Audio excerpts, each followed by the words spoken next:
Huko nchini Israel kumetokea na ghasia mbalimbali wa kadha zinazohusisha raia wa Israel katika makazi ya walowezi ya Palestina.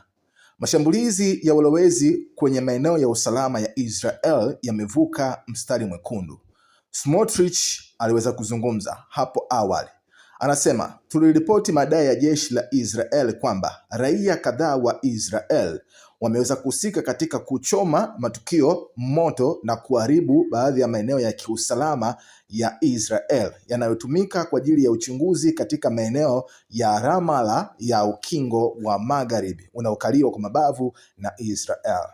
Sasa waziri wa fedha wa mrengo mkali wa kulia wa Israel, Bezalel Smotrich, ameenda kwenye mtandao wake wa X na kuwaita walowezi waliohusika katika tukio hilo, akiwaita kuwa ni wahalifu wakubwa kutoka ndani ya Israel.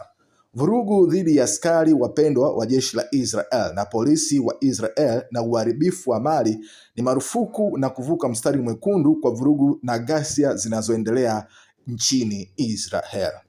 Hii inaashiria ukosoaji wa nadra wa walowezi katika ukingo wa Magharibi unaokaliwa na Smotrich, ambaye ameshinikiza waziwazi makazi zaidi ya Israel kinyume cha sheria chini ya sheria za kimataifa kama hatua za kunyakua maeneo ya Wapalestina.